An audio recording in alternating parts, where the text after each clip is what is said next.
Welcome to our house. This is the Screenplay Podcast. I'm your host, Evan Grenis, and with me, as always, is PGA Tour player Andrew Novak. Hey, how's it going, everybody? Happy to be back for another week talking football. Don't forget to follow us on Instagram, TikTok, and YouTube at Screenplay_podcast. We're dropping new episodes every Wednesday. Getting a lot of new listeners from a lot of different countries from around the world. So, going to keep growing and keep listening. So, Nani, where are you this week? I am out in Bermuda in the middle of the Atlantic Ocean. So, yeah, Got to have some pretty nice weather this time of the year, though. it's good. And then 10 minutes later, it's raining. And then 10 minutes later, it's beautiful again. So, that's how it goes on the islands. Yeah, I'm up in Boston this week. Seems like every week we're at a different place filming a podcast, but Yeah, we make it work. yeah, All we take right. this show on the road, man. Yeah. So Monday night, the Chargers beat the Jets 27-6. I watched this game in the entirety and I almost wish I didn't. It was really ugly. It was tough to watch. It was basically a punt fest back and forth. Neither QB threw a touchdown pass, but the Jets just looked terrible on offense and couldn't get anything going with the football. Yeah. The pace of the game was like brutal. Like it was like halfway through the second quarter, I felt like I'd been watching for like 2 hours because they were punting so fast that it was just going to commercial. Like it took forever for that game to end. Yeah, I Um, mean the Chargers had a kick return for a touchdown, but Zach Wilson had a fumble, Garrett Wilson had a fumble, a lot of turnovers, a lot of punts. yeah, I mean it was just a really tough game on Monday night to watch. But Herbert went 16 for 30 for 136 yards. It didn't really look like he played that poorly, but I mean it rated out as one of his worst he, games as a quarterback. he had a lot of drops. Eckler had like three by himself. Yeah. It was ugly. Yeah, for sure. But with Herbert missing two of his top three receivers, nursing a broken finger, he still went 2 for 2 in the red zone and 7 for 16 on third down. And that's the difference in this game. Zach Wilson went 0 for 2 in the red zone and 3 for 17 on third down. And they had turnovers. I mean, you're not going to win football games going 0 for 2 in the red zone, being that poor on third down, having turnovers, letting a kick return come back. There was no hope for the Jets winning that game at all. Yeah, it was about time Justin Herbert got a little defensive help, and they kind of won him a game with all those guys they went and put on that defense. Yeah, they're starting to have a pass rush now. I mean, they got three legitimate pass rushers on that Yeah. Chargers D, and I think they had 6 sacks last night. So I mean, they were getting to Wilson, they were getting to him fast. That Jets O line. I mean, even if Rodgers was in the game and Yeah. playing, he would be running for his life. Mhm. A lot of good pass rushers on the field last night. Jet side too. Yeah, That was kind of I mean, the best play. it's tough for those Jets players last this season. I mean, it's really tough to like listen to this Wilson coming up to you and saying like, "Hey man, like we can do this. Like keep fighting, keep playing." And you're watching them out there, and it's just 3 and outs. Then you're looking over at the other side, and Herbert. They have a quarterback who can make these third down passes and keep it going. I mean, it's obvious that this team does not believe in Wilson. The guys on the team don't believe in Wilson. Um, it's crazy. I mean, if I told you the Chargers only got 190 yards of offense and Herbert didn't throw a touchdown, who do you think would have won that game? Yeah, I mean, it was ugly. I don't know. The Jets defense did what they got to do. It's just the offense is just letting them down so much, putting them in such bad situations, short fields, and you just can't have that. You can't take the negative plays. We talked about this a few weeks ago. Like when Jets were winning a few games, it was nice to see Zach Wilson just not turn the ball over. He didn't really do anything great, but it was just a nice thing that he didn't do anything terrible. And last night he kind of reverted back to what we've been seeing previous years with him. Yeah. I mean, when the Jets get a 5 yard penalty, like on any drive, it almost seems like, oh, well, You that's can't, a yeah. three. Like it's like an It's like a insurmountable, it's like they're 3rd and 3 and they get a 5 yard penalty to 3-8. And you're like, oh, well, there's a 0% yeah. chance they're converting that. It's like a triple option offense, man. You got to stay on schedule. Yeah, I mean the Jets just can't have turnovers if they want to win games. It was ugly to watch. Do you think either one of these teams are making the playoffs? I think we talked about it last week. I think the winner at least has an inside track, and the loser was going to be in a really bad spot. And I think the Chargers can do it. AFC's tough. Like the whole AFC North is kind of stacked, and then you got Buffalo and Miami in the East. But like, if the AFC North kind of cannibalizes itself, absolutely, the Chargers could sneak in there. So Yeah, I think this game was probably a telltale sign for who's going to end up snatching that last spot there. All right, let's move into Sunday night. Bengals beat the Bills 24-18. Much better of a game to watch. This line opened at Buffalo favored by 1.5 and then moved all the way to Buffalo getting 1.5. So the people saw that and just threw money at the Bengals, and obviously it was the right side to pick. yeah, the Bengals are finally hitting their stride. Obviously, kind of riding Joe Burrow looking healthy for the first time all season. It's not that surprising that all of a sudden the offense looks good now that he can move and throw and step into passes. And yeah, that's really, helped drive this good momentum for them. Yeah, I mean, the Bengals look good. They look like a really complete team. It really never looked like they were going to lose this game. Burrow played really well again. He went 31 for 44, 348 yards, 2 touchdowns, no picks. Burrow since week 3 is 82% completion in the red zone, 8 touchdowns, no interceptions. So yeah, like you're saying, once he's off that injury, he's able to scramble, able to find Chase. Yeah, he's playing a hell of a lot better than he was, and the team is playing a hell of a lot better because of that. Yeah, definitely. But the Bills are, I mean, they're getting worse. They are very one-dimensional. What do you think their offensive rank is this year, if you had to guess? Offensive rank, like Yeah, yards per play, or total offense. What do you think their offensive rank is in the NFL?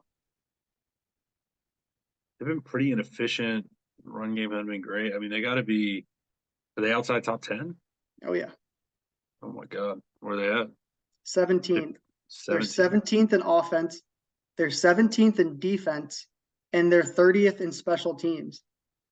I mean, what are the Bills? Like, they're not special at anything anymore. Yeah. Um, they've got to get a little bit of run game going because like teams truly are keying in on the pass on 'em. Diggs has like a couple like soft games and there's nobody else to really step in. Kincaid's doing he caught a bunch of balls, but they're still short passes. It's not really explosive chunk plays. They haven't really had many of those. And when they've had to move down the field slowly without those explosive plays, they've gotten off schedule. They've had, Josh Allen's taken some sacks, turned it over. And obviously the defense with all their injuries has not been, the defense that it's been in the past couple of years. Yeah, Um, I mean, just so watching them play, it's like they're not going to run it, and if they do, it's with Allen. It's very predictable, very one-dimensional. They've never had a top 5 running game under McDermott, but I mean, just watching it, like yeah, they need a it run doesn't game, and need they to be just top don't. five though. No, it doesn't, but it needs to be It something. needs to be there though. It needs to exist. It needs to threaten the defense. I mean, it's just non-existent. It's not like they have bad players. I don't think James Cook is a bad running back.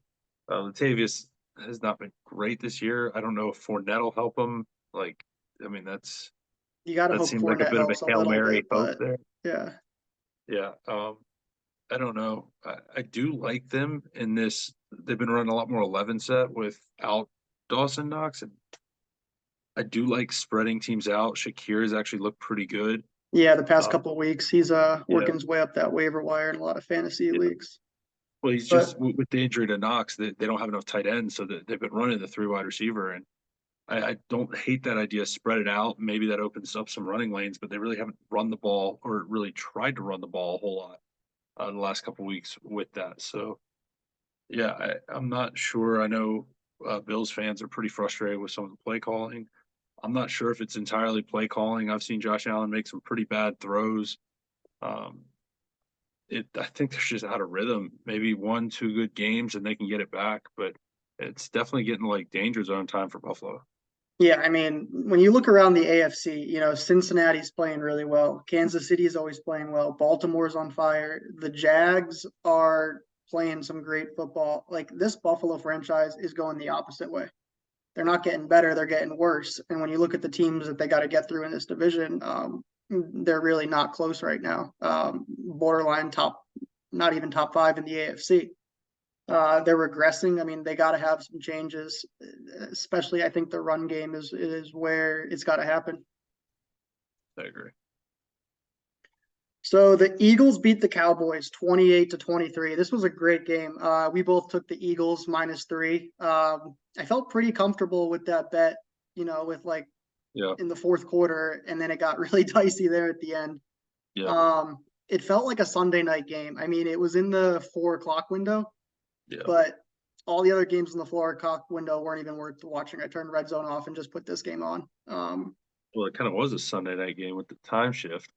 I It was know. dark by the second quarter, so yeah. This game, it was back and forth and it came down to the wire. Dallas got the ball with some time left there, and when they needed it, they took a sack, they took a penalty.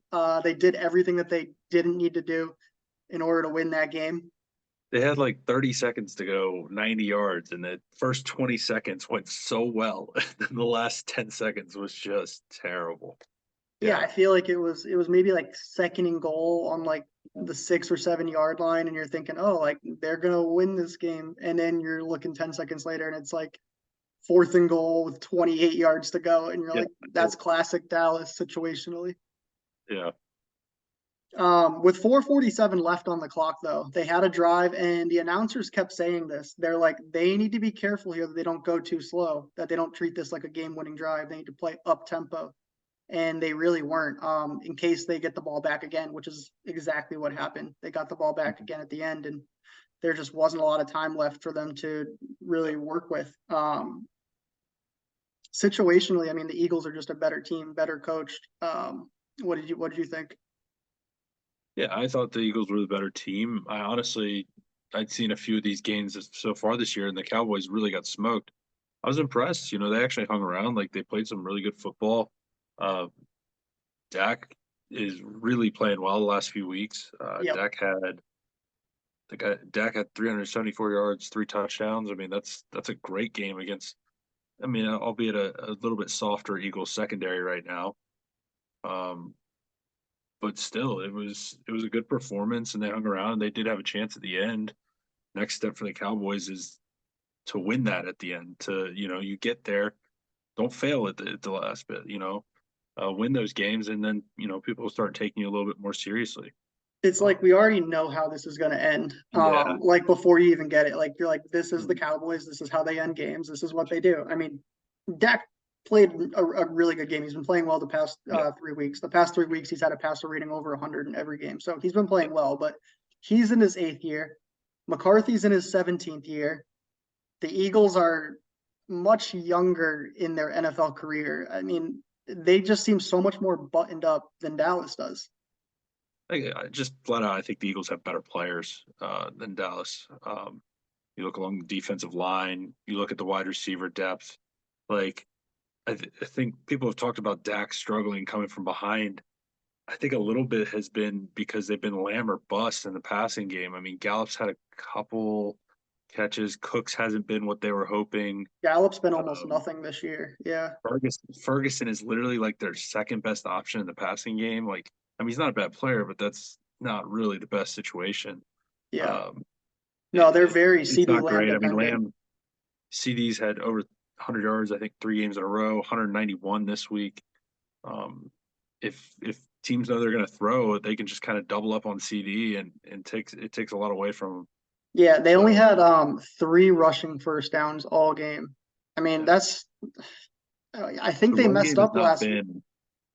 I think they messed up last week at the trade deadline. They had to go. I mean, Henry was probably available, and I think that's what they needed to do. They needed to get Henry at the trade deadline because, I mean, Pollard's a good running back, but he's not what they need, like in the red zone and in some of these situations. Henry or Adams. If you went and got a second big wide receiver that really forces teams to cover, take an extra guy out of the box. I think that could have opened things up. Like Pollard is a good running back. He's shown he can be very efficient. Like this is by far his least efficient season he's had. Now, part of that is because he's coming in fresh in behind Zeke. But it's I don't know. I mean, they didn't get anybody. This is what they're going to roll with. I think they're just going to be a little bit more pass heavy than what they have been when they had the two-headed monster with Zeke and Pollard. Yeah, I think Pollard's definitely a more efficient back when you have somebody else in there with him, able to take some of the load off. But yeah, I mean, Jerry Jones claims himself as a deal maker. It's like, go make the deal, go make it happen. It should have happened at the trade deadline, and it didn't. Dak is 17-27 against playoff teams, and it's kind of the same thing, like all the time. Like these big games, they're close, they're good, they match up well, and they somehow find a way to lose and don't get it done. Mm-hmm. Yeah. All right, Thursday night, Steelers beat the Titans 20-16. We put a video out there this week. I think Will Levis is really good. I think he's that dude in Tennessee for the next 10 years. He obviously, I mean, he didn't win this game. He was playing one of the best defenses in football. But what did you see out of him? What are you thinking? And he was playing one of the better defensive lines for sure. I'm not sold. I'm not sold. I'm looking at this right now. 22 of 39, 262. That's not bad. Completion percentage a little low. Yards not bad. No touchdowns and a pick. He took 4 sacks. QBR of only 34.5. Rating of only 66. Is he better than Ryan Tannehill? Yes. I think going to Will Levis is probably the best option. Does he make some very impressive throws? Does he have some great arm talent? Yes, absolutely. But I'm still not sold. When I watched the ball come out of that dude's arm, it looks different, dude. Like, yeah. I don't see any other quarterback where the ball comes out of there. Maybe Allen a little bit, but like the ball comes out of his hand, and I'm just like, holy crap, that was a freaking rocket. Like, I mean, but he's also doesn't have a whole lot to work with. Like he's putting up like 2 weeks ago, he put up really good numbers. This week he put up okay numbers, not great. That is fair. His wide receiver group is not great. I mean, he has D-Hop, okay. On the back end of his career, yes. And who's behind that? You're looking at Treylon Burks, who plays 3 plays and gets hurt, and then Westbrook Akine. Like it's rough, man. Westbrook Akine and Chris Moore. Come on. Who's he throwing to? Phillips was kind of eating out of the slot. Now he was probably their 5th wide receiver, but he was getting some slot work and actually doing some good things. He's throwing to nobody behind an O-line that's ranked 30th in the NFL. I mean, he's doing really good work with nothing. So you start getting him some talent around him, I think he's going to be there for a long time. I mean, what do you think the Titans need to do on this offseason to surround him with players that he needs? Yeah, it's going to come down to the draft. I mean, they also had like a revolving door on the offensive line. There was a stretch in that game where they had O linemen just going down left and right. They were shuffling the offensive line. It was rough. I think getting him some O line help, getting him another weapon somewhere, whether that's wide receiver, whether that's tight end, something. Henry's kind of on the back end of his career, but it looks like they found a pretty good one with Tyjae Spears in behind him. So maybe running back isn't the most immediate need. But definitely a wide receiver and a little bit of O-line help. It's a quarterback. You've got a long career ahead of him, so you have time to build that up. And it'll be the draft and free agency. Yeah, I mean, I like what I see out of Willis through 2 weeks, but they'll keep it rolling there. I will say with how he throws the deep ball, it would be very interesting if they got a guy like a T. Higgins, if he someone that can stretch the field, somebody that he can push the ball down the field to. That would definitely be very interesting to see. I just want to talk about Pickett really quick. I mean, he's a terrible first half quarterback. He misses some easy throws. Do you think Pitt? I mean, obviously they're going to roll with him the rest of the season, but I feel like Pitt's going to trick themselves into thinking like they have a quarterback, like he's a local guy, played at Pitt. But when you look around the division they're in, he's the worst quarterback in that division. going forward, like he's not going to be able to win this division consistently or ever, and get them into the playoffs. What do you think they're going to be doing with Pickett over the next few years? Yeah. When I watch him, he just misses too many freebies. Um, just inaccurate. He was missing high this week. Now I know he had a rib injury, but like it was sailing on him. Maybe getting scared he's gonna get hit stepping through it, getting hit in the ribs or something, but still, yeah, he needs to be more accurate. He misses throws that he needs to make. He makes, you'll see him make some great back shoulder throws to Pickens and make some tough ones, but it's some of those easier ones. And yeah, he just he really they just haven't scored enough with him. Like he doesn't have that many touchdowns. I think I saw a stat this week. CJ Stroud has more passing touchdowns in his career than Kenny Pickett. And I mean, Yeah, I was going to bring that up later, but you said it now. I mean, that's the crazy. the difference in amount of starts they have is wild. They don't score enough points with him. And bottom line, I mean, if you can't score points, then yeah, they probably do need to find a new quarterback. I don't know if Yeah, it'll be this year or next year or when, but probably in the next 2 years, I would not be surprised. yep. Let's move over to Germany. Chiefs beat the Dolphins 21-14. I want to start off by asking, what do you think of these 9:30 in the morning games? I don't mind them. I mean, I'm awake. I got all day to watch them. Sure. It's as long as they're putting good product on the field. I thought the game was watchable. It was enjoyable.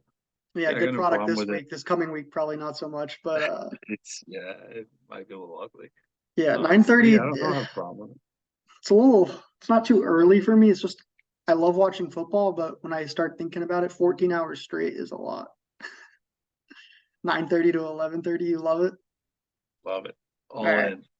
So Mahomes and the Chiefs, they played a great first half.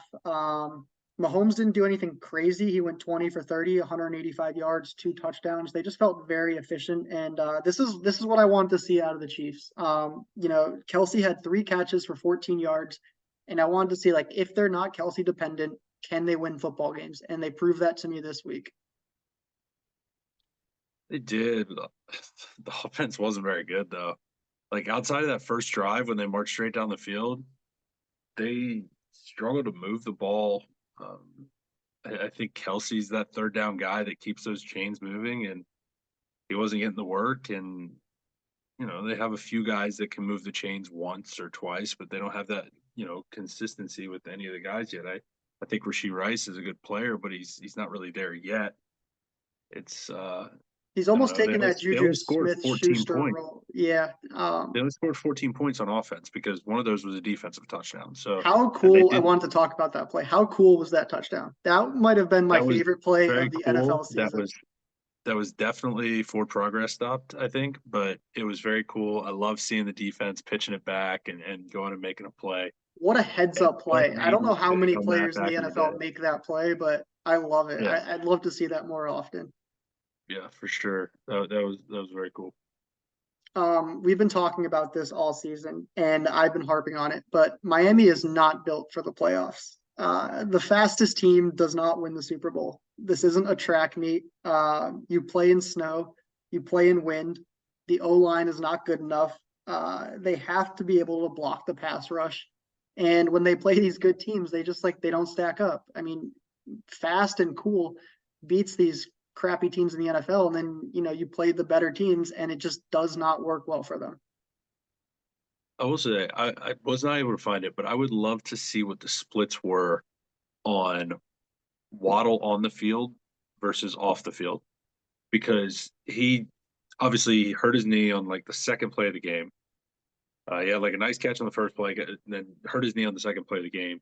And then he basically was kind of in and out of the game all game. He played maybe about 50% of the snaps, much less than what he would usually do. They were cycling in different guys, Cedric Wilson, basically, giving him rest. And it seemed like when I was watching, when he was on the field, the plays were working. Guys were open. Like having him and Tyreek forces defenses to do things differently than when it's just one of them. And I don't know if he doesn't hurt his knee there. I would been interested to see if that game maybe ends a different way because Which does scare me a little bit that, you're gonna have to pay Waddle here soon and Tua, yeah. and they're most likely not gonna be able to afford Waddle. Hmm. Which scares me a little bit. Like if he's not on the field, like you're saying with Tyreek, it's not as good. Um, I don't think they're gonna win a Super Bowl this year. And if that happens moving forward next year, getting rid of him, like I don't think they're gonna win a Super Bowl in the future. I think they're just in a tough spot. They're built a certain way. The first 8 games of the season, they play really well. When it's warm out, when the competition's a little iffy.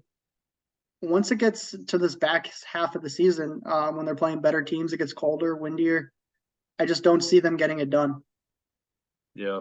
Yeah, because they got, New England, Buffalo, if they're in the playoffs game in Cincinnati or Baltimore or something, yeah, absolutely. You got to deal with the weather. So I mean, they're averaging it's when they 40 points per game against the solid teams, and they're averaging 17 points per game. mm, I'm sorry, 40 points per game against the bad teams and 17 points per game against these solid teams. And it's a night and day difference between when they I, play, I do a think Carolina versus a team like this.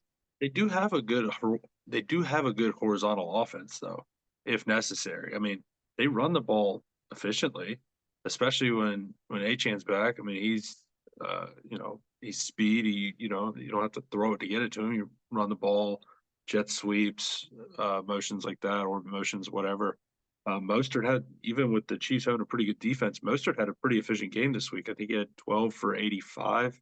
Yeah, and a He touchdown. just didn't have a ton of run, didn't have a ton of rushes with only 12 carries. They got Jeff Wilson back in there, and he got a little action. But I think they can hit screen passes to Tyreek, Jalen. Like they don't have to, throw it deep if the wind's bad. But they definitely like their style is the speed. Like they don't want to play in the phone booth. So um, I think I don't think I'm as down on them as you are, like in their chances in the playoffs. But it definitely is concerning that they haven't, beaten an elite team that yet this year. Yeah, I don't see him making it more than even see first round out in the playoffs. But yeah. Let's move to the Texans and the Bucs. Texans beat the Bucs 39-37. This was possibly the most exciting game of the week. Every time I came back to it, I'd be like, "Oh, the Bucs are going to win this game. Oh, no, the Texans are going to win. Oh, the Bucs are definitely going to win." I mean, I bet the Bucs this week at +2.5, and watching CJ Stroud take a knee on that 2-point conversion at the end just made me so happy. I was like, thank you. But CJ Stroud had a week. Yeah, 400. 475 touchdowns. Yeah, that's a rookie Ridiculous. record. We were texting earlier in the week, and you were asking me like, "Hey, like, out of this group of players, like, who should I start?" I was like, "Definitely Tank Dell," and then one of the other guys. Then Tank Dell had himself a game with the nice game-winning touchdown there at the end. Mm-hmm. Yeah, Um, six. Well, yeah, he had one earlier too. He had 6 for 114 and 2 touchdowns. Huge game for yep, 10. yeah. Also Uh, out targeted and all other wide receivers, I believe, and ran the most routes of the wide receivers. So he, might be their number one wide receiver as a rookie, which is pretty impressive. Yeah, I mean CJ Stroud is he's playing so well. He's going to be in this league for a while. One of the key stats for me, I think, is like he only has one interception this year. He just throws the ball where it can't be picked off, and it's a really great play out of him. Mhm. Yeah, he's really taken care of the ball this year. It's kind of funny thinking back, like I want to say it was week 1 of the preseason, literally his second pass in the preseason, he threw a pick, and everybody's like, "Oh my God, he's a bust!" All this thing. And he's thrown one interception since then, so pretty impressive, pretty impressive stuff from him. As a Um, Panthers fan, though, it's got to be tough to watch seeing CJ yeah, Stroud play this well. I mean, we all know Bryce has nothing to work with, but you're watching CJ Stroud play this well. You're seeing Will Levis 2 games into his season be a pretty good quarterback so far. And with taking Bryce Young first overall, are the Panthers regretting that? I have no idea. I think you have to like see him in a legit offense at some point. I don't know. It's like so weird, like the volatility of rookie quarterbacks. I mean, yes, CJ Stroud just did this week, but last week it was CJ Stroud playing Bryce Young's team, and Bryce Young's team won, and Bryce Young played better than CJ Stroud did. Like he had a better stat line, like he outplayed him.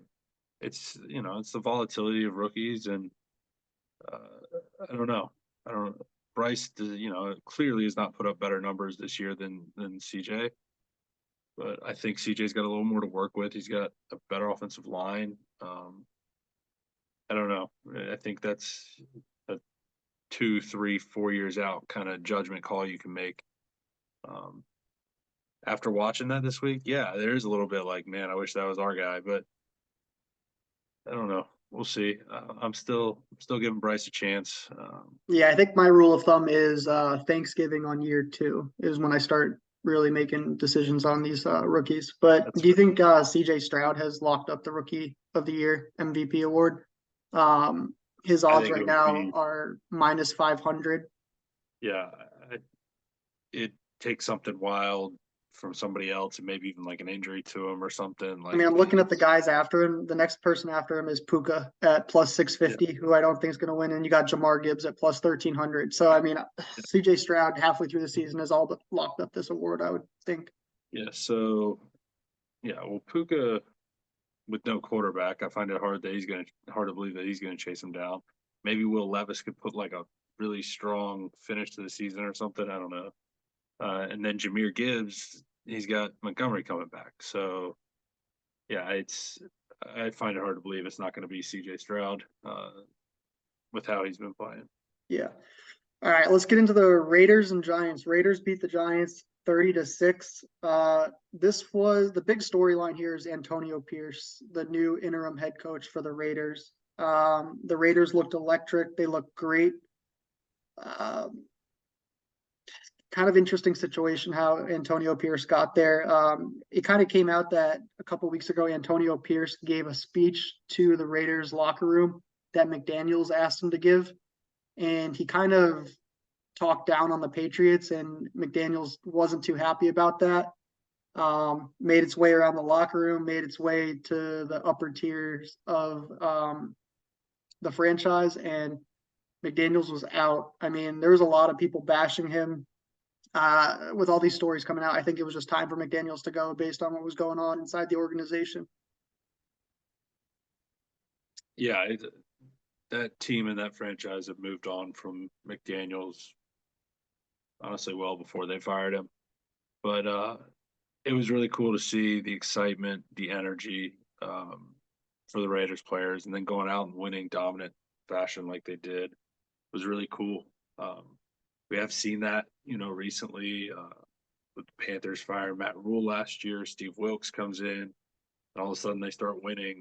They get it's a little bit different leadership, a little bit different vibe around the team, and sometimes that's all it takes. I mean, even the Raiders last year, 2 years ago, was Basasha.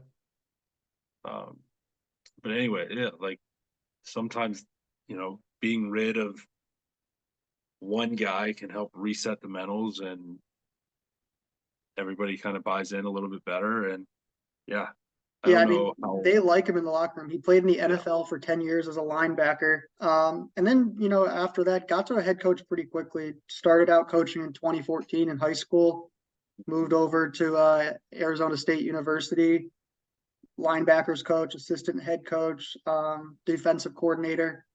And then 2022 joined the Raiders, and now he's up to the head coach spot. Do you think this is going to be like a Jeff Saturday situation where he's just there for the rest of the season, or do you think this could be like a long-term deal? I think this is a legit trial run.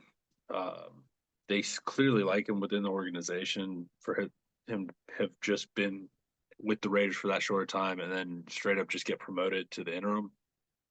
They're clearly impressed by him. The players love him.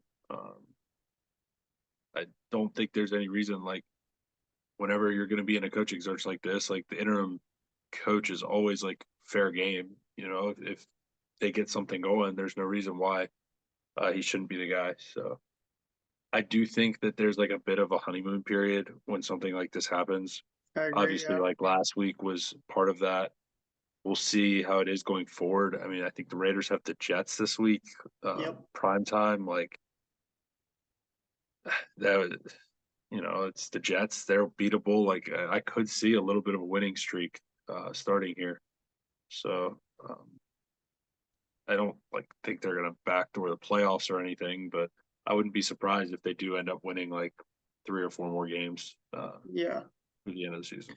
Let's just touch on the Giants really quickly. So Daniel Jones tore his ACL.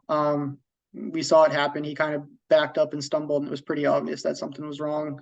So he'll be done for the season. Just looking at their division, they have Dak in Dallas, they have Jalen Hurts in Philly, and even Sam Howell in Washington looks pretty good. So Daniel Jones is most likely the worst quarterback in that division. Do they have to draft a quarterback in this upcoming draft? I mean, they can, but again, we've talked about that contract is so bad. It is so bad. Like, you can draft a quarterback, but then then what? Like, then you just the I whole mean, you thing can't is you can't keep the whole rolling with thing the fourth worst quarterback in your division and expect anything good to happen. the whole thing like if you have a rookie quarterback, that's your time to win because they're on the rookie quarterback deal. But then you have a rookie quarterback and your backup if you're getting paid like as much as or more than most starters. Like that's just it's a terrible situation. I think like I don't think they drafted quarterback this year because I think they just chalk it up to he was just like injured all year and everything was terrible and whatnot. But if it's one more bad year, then yeah, I would think the next year they'd go looking for a quarterback. All right, let's move on to the Ravens and Seattle. The Ravens absolutely destroy Seattle 37-3. Um, this is the second time that Ravens have faced an NFC division leader this year and absolutely pummeled them. The other one being the Lions. The Ravens versus the NFC, or sorry, Lamar versus NFC is now 17-1. So if you're an NFC team who hasn't played Lamar, you're not winning, especially if it's in Yeah. Baltimore. So rule of thumb for gambling going forward, we will keep our eye on that. Lamar didn't do anything special in this game, 21 of 26 for 187 yards, no touchdowns, no interceptions, but the entire team as a whole is just playing so well. I mean, they have a rookie, Keaton Mitchell, who went for 138 yards running and a touchdown. Gus Edwards went for 2 touchdowns. This team is just playing really good football right now. Yeah. Yeah, it was really cool to see Mitchell kind of get some burn. He looked great in the preseason, 4.37 in the 40 in the combine. Massive producer at East Carolina in college. So really cool to see him do that. Their offense is really good. They can run the ball. Lamar's passing is efficient as efficiently as he has like his whole career. I mean, this offense is really clicking. The defense is legit. Like this absolutely is a legit football team that uh, if they make it to the Super Bowl, they get to play an NFC team, so they're winning that. So all they got to do is beat all the AFC teams. Yeah. Um, yeah, they are starting to look like more and more like they might be the favorite for the Super Bowl this year.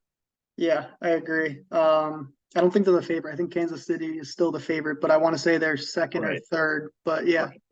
I'm just saying, um, in my opinion, like in in my your eyes, like yeah, the way they're they're like playing the right now, total package absolutely. right now. Yeah. And then Geno Smith. I mean, he played really well last year. He's a great story. He was kind of a bust and then came to Seattle and played some really good football. But I think that's what he is. He's a good story. He's a Hmm. good QB. He's not a great QB. He's got 6 turnovers the last 4 games, 157 yards and a pick this week. DK Metcalf had 1 catch. Seattle probably needs to think about getting a QB as well in this upcoming draft. I mean, they're not going to have the best draft selection spot, but they can move up and get somebody. I think this team is probably. I mean, Geno, he's a good QB, but he's not going to win a Super Bowl. They probably need to get someone in there that can get this team there. Yeah, yeah, because there's good pieces around. Like there's There's good really good weapons at pieces around that offense. team. Yeah. I don't know. Maybe I feel like it's a good landing spot for like a free agent or something. Like say Kirk hits the market, like it could be a good spot for Kirk because he's got good wide receivers Yeah, they there. have a lot of good They young got good running players. They're back. not playing. They're not paying. Like, I Yeah, don't know. I don't know if it's the destination for like a rookie quarterback though, because a lot of the guys like Lockett's getting older. Like, I mean, Metcalf's definitely like in his prime, but like, I don't know, like if they have to start paying some guys like down the road because Kenneth Walker, you got Charbonnet you just drafted. Like, I feel like yeah, it's a I like team that actually. No, I that haven't could heard that at actually, all out of anyone. But Kirk to Seattle, yeah, I feel like interesting. it's a better landing spot for like a free agent maybe or like a veteran um, I could than see a that. I rookie. like that. Yeah, But I don't disagree that like they probably could do better at quarterback. yeah. The Vikings beat the Falcons 31-28. One of the cooler stories this week. The Vikings snagged Josh Dobbs from the Cardinals, plug him in immediately, and he gets a win. I just want to take you through this timeline. So on Tuesday, he was traded. On Wednesday, he arrives. He didn't have a practice. He didn't know his teammates' names. Um, didn't know the playbook, able to get out there and get a win. He might be one of the only quarterbacks in this league that was able to do that. They're saying he's the smartest guy in the NFL. He said he either wants to be an astronaut or an NFL QB.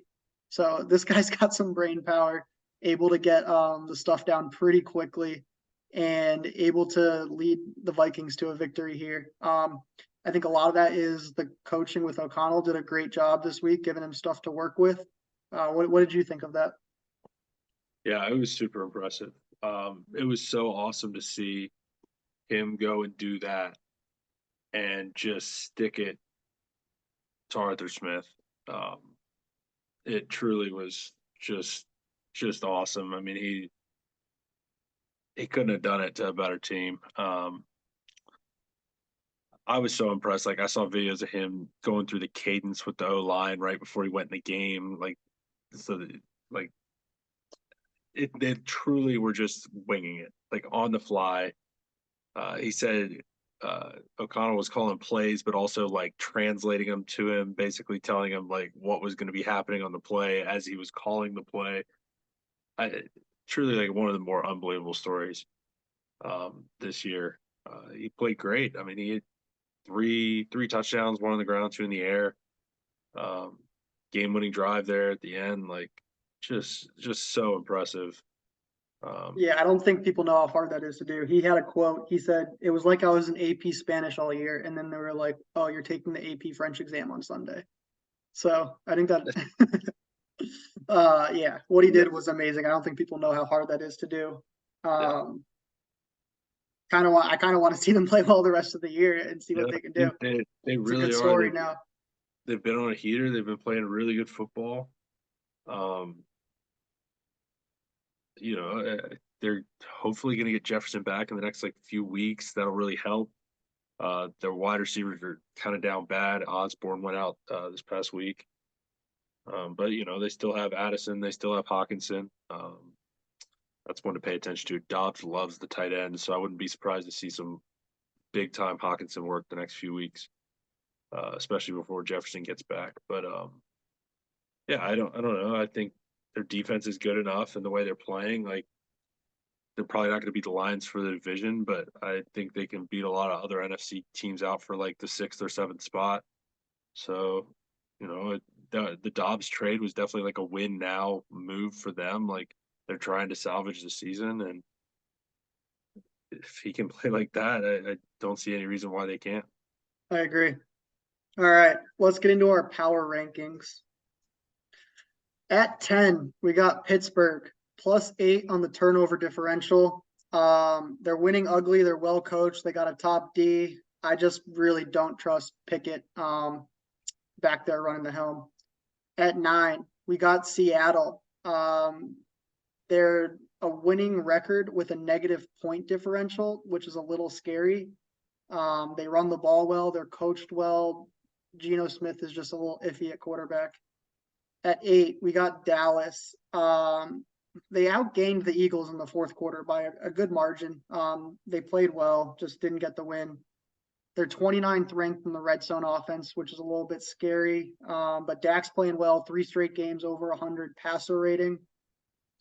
At 7, Detroit. Number 2 offense. Goff has 1 or fewer turnovers in every game, and they got a top 5 roster in the league right now. At 6, we got the 49ers. 3 and 6 without Trent Williams, though. So I think that's something to watch. They definitely struggle without him. Their defense is starting to show a little weakness, but they went and got Chase Young, so that's probably going to help them out there. Tough schedule remaining. At 5, we got the Jags, 11-2 in the last 13 games, lead the NFL in takeaways. They can rush the ball. They've held opponents to 20 points or less in 4 out of the last 5 games. At 4, we got Cincinnati. Burrow is 5-1 against Allen and Mahomes. It's pretty good stat there. They got weapons, they got a pass rush, and they lead the NFL in turnovers. At 3, Kansas City played great against Miami. Can't put teams away right now. Their wide receiver group is struggling a little bit. And Mahomes was completed passes to 15 different players. So, he's really spreading the ball around. And they got a top defense right now. Philly at 2. Tough schedule remaining. I love the creativity out of this team, though. Their O-line and D-line play is great. And they can win games ugly, which is a big bonus. And then at 1, Baltimore. They are rolling. OBJ, Flowers, pass rush, coaching. They're winning with, no-name RBs. 4-1 against winning teams this year. They're playing some great football in Baltimore at 1. Let's get into fantasy. Week 9. Who boomed this week? All right, so I'm going to start out with boom of the week. Obviously, we talked about it earlier, but CJ Stroud went nuts, 470, 5 touchdowns, crazy game. All of his pass catchers ate. Nico Collins got a touchdown. Tank Dell, 6 for 114, 2 touchdowns. Dalton Schultz, 10 for 130 and a touchdown. Noah Brown, 6 for 153 and a touchdown. I mean, that's everybody ate in that offense. Everybody got theirs. Yeah, Bucs secondary, definitely a bit of a mess, but that offense was really clicking on Sunday. Then I'm gonna go with Amari Cooper. He only had 5 targets, but he turned those into 5 for 139 and a touchdown. Huge game, super efficient, really high ADOT, like some deep balls. It was really nice to see Deshaun, start to hit some of those passes. Rachaad White got in the end zone twice on the opposite side of that Houston-Tampa Bay game. Got in the end zone twice. Really, really solid game for him. He's been turning on lately, receiving, running the ball, getting in the end zone. His usage has been there kind of all year, and now he's starting to turn it into some fantasy points. Cole Kmet, 6 for 55, 2 touchdowns. It's kind of weird with him. Like, it seems like when he gets 1 touchdown, he gets 2. Like, he's big on the 2 touchdown games. But yeah, definitely looked like Bajent was looking for him this week. And if he ends up starting again, I wouldn't be surprised if he was looking his way even more against Carolina this week. Then I've got CeeDee Lamb, we talked about earlier, 11 for 191.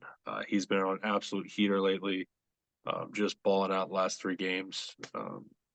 Really impressive stuff. And then I've got Josh Jacobs, 98 yards, 2 touchdowns. Definitely his best game of the year. I know they rolled the Giants pretty good, but it was, good to see him kind of get back to what he was looking like last year. Yeah. I'm going to throw a couple in here. Younghoe Koo with 19 points. Big kicking game out of Atlanta this week. I love him. I have him on my fantasy squad. He's one of my favorite players in the NFL. He just looks like he's having fun out there. The Browns D, 24 points, 7 sacks. Got to throw those Ds in there when they boom. And CD went off. Dak had a good game as well, 28 points. Let's get into the week 9 busts. Who busted this week? Yeah, George Pickens with whopping 2 catches for -1 yard. -1 yards. Yeah, super great game there. Yeah, he really has not gotten anything going since Deontay's come back.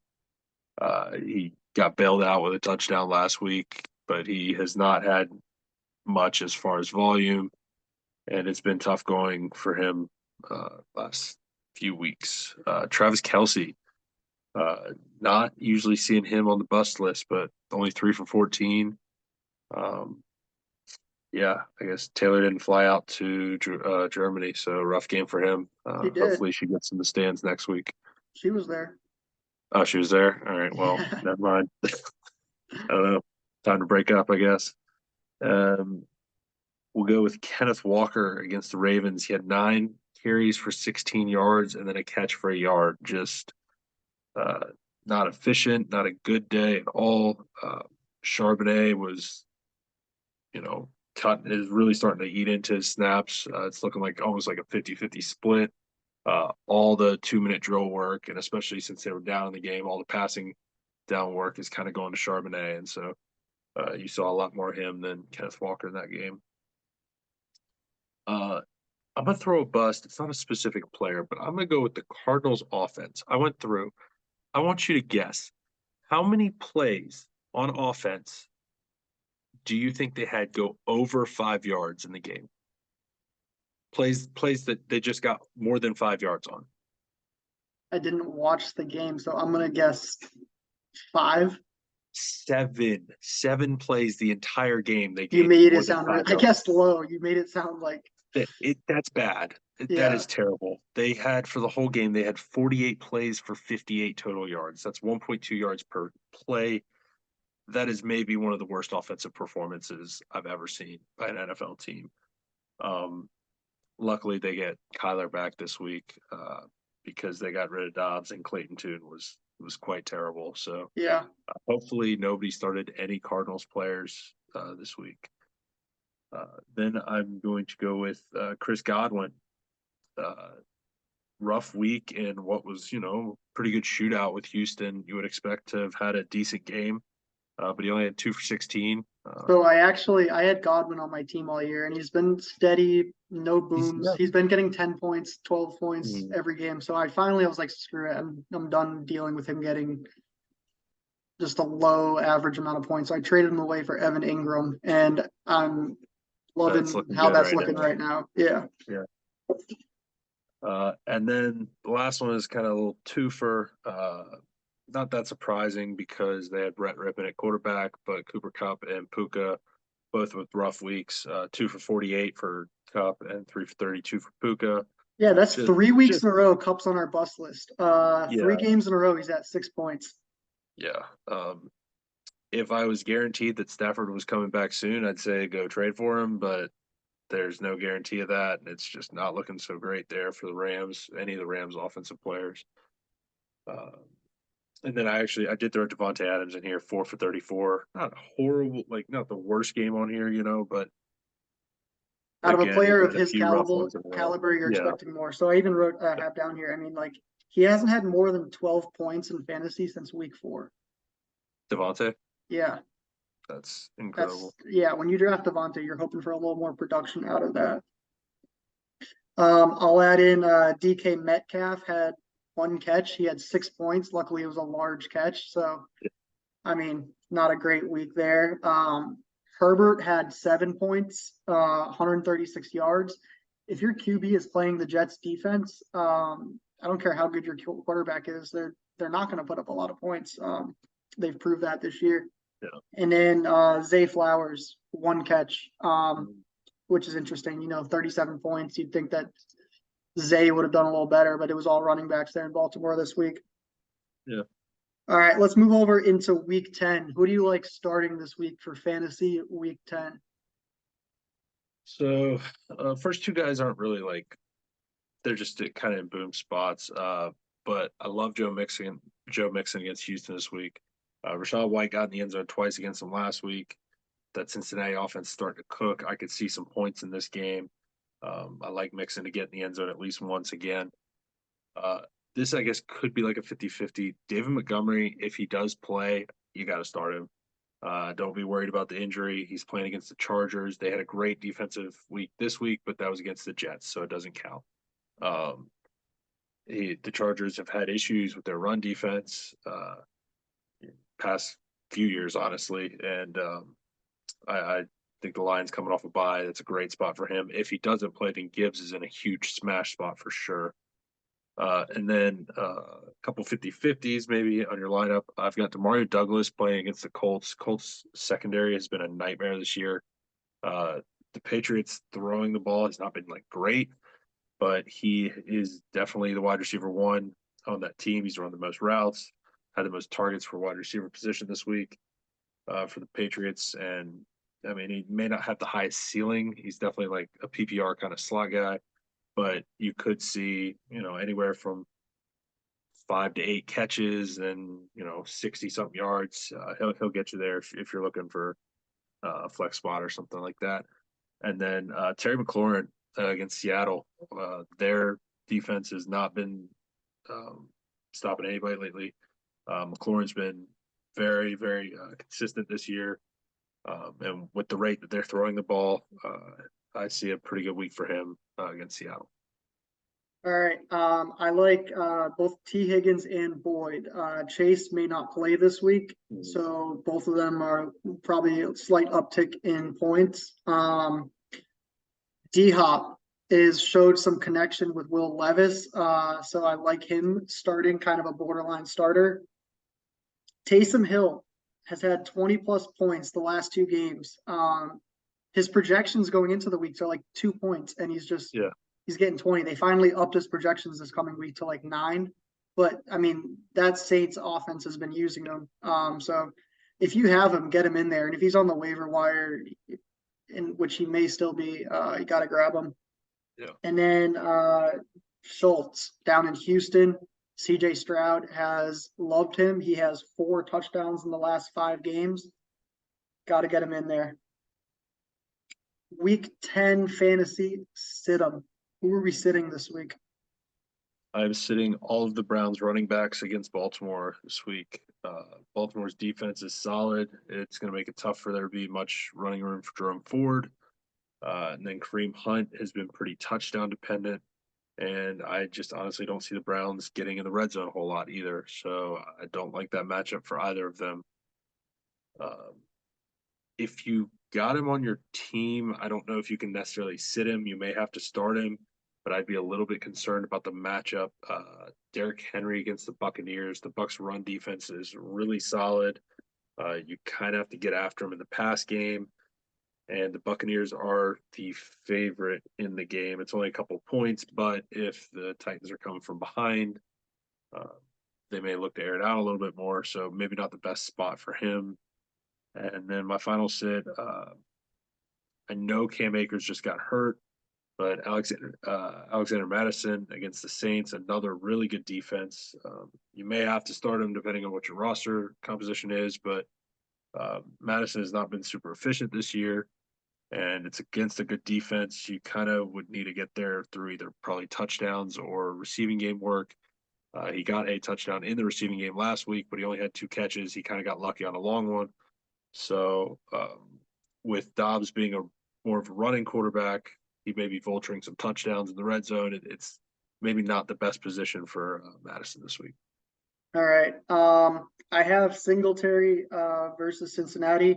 He's only had 13 attempts as a max all year in any game. I don't see him getting many points or carries against Cincinnati. Zay Flowers versus Cleveland. I can just see this being a low-scoring game. Had a rough week last week. I think that might continue this week.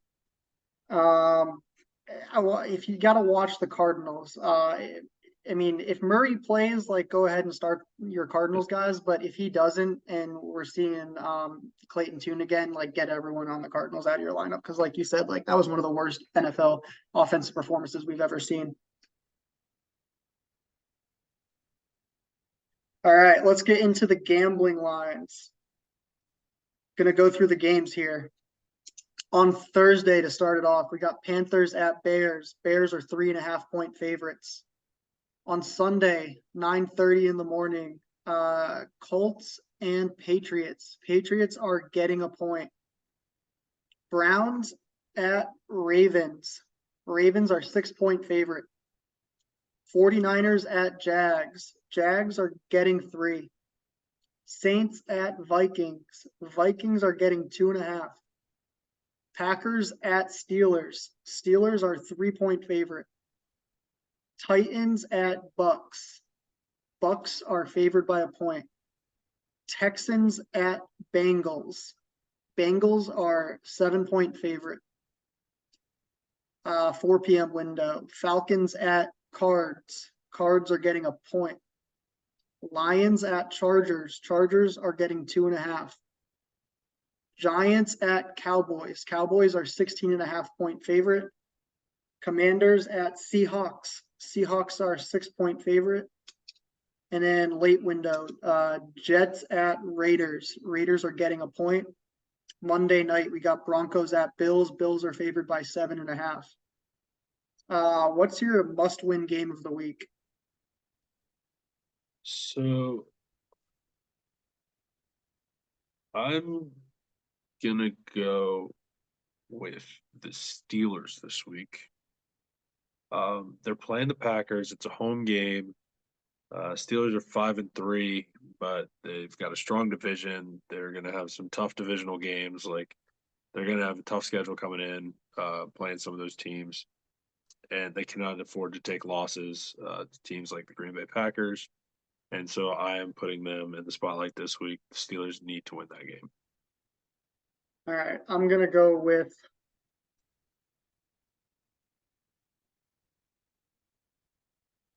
I think there's not a whole lot of great games on the board this week. I mean, I know the 49ers are probably going to make the playoffs, but I feel like 49ers coming off of a bye, off 3 losses in a row, they got to win that game. I mean, they're traveling across the country, but you can't lose 4 games in a row after your bye. So that's my choice there. So let's get into our bets from last week. As a podcast, we did really well. We went 5-1. Andrew went 2-1. Andrew took Eagles -3, Washington +3, and Rams +3. Rams was the only one that did not hit. Stafford was going to play, man. Yeah, I know. You did say that. You're like, if Stafford plays. I went 3-0. I took Eagles -3, Bucs +2.5, and Saints -5.5. So week 10 of NFL season, coming off of a good week. What do you got this week? All right. Starting off this week, I'm taking the Detroit Lions -2.5 at LA. Chargers. Lions coming off a bye. I think it's a pretty decent matchup for them. Lions want to run the football. You kind of run the football on the Chargers. Chargers, just had a big primetime game, and I like Detroit there. All he needs is a field goal, and I think they can do that. Then I've got Baltimore Ravens -6 home game against the Browns. Baltimore's looked super impressive lately. I think they can win by at least a touchdown against the Browns. I think it will be kind of a lower scoring game. Kind of an uglier, typical AFC North game, but I do think they win by at least a touchdown. And then with my last one, we are rolling the dice. We are taking the Cowboys -16.5 against the Giants. All the Cowboys have to do is score 17 points in this game, and they win. So, and that covers. So, I'll take that. I will agree with you. I don't care how many points the Cowboys have to give this week. With DeVito starting, the Giants might score 3 points. I see this. I think it's going to be like, I don't even know, 37-3. So Cowboys -16.5. I will take the Patriots in the morning +1. I think Bill Belichick is kind of coaching for his job here. You give me the Patriots international game getting points. I'm seeing +2 on that, bud. Patriots +2? Yeah, I'm seeing +2 on that. I mean, if you want the extra one. If it's +2, we'll take Patriots +2 international in Germany. I think it's different in a couple places. Depending on the book you're looking at. All right, but we'll take Patriots +2 in Germany. Yeah, you give me. I think Belichick's fighting for his job here, so I think Patriots win outright. And then I'm gonna go against you on the Ravens game. I'm taking Browns +6. Those, like you said, low scoring game. Those AFC matchups are always low scoring and tight. 6 points seems like a lot. So I will take the Browns +6. Lock them in. All right, that concludes our podcast. New episodes dropping every Wednesday. Follow us on Instagram, TikTok, and YouTube at screenplay_podcasts. Drop some likes, drop some comments. Let us know what you think. Any last words, Andrew? No, thank you. Thank y'all for being here this week. And yeah, let's see some good games in week 10. All right, have a good one.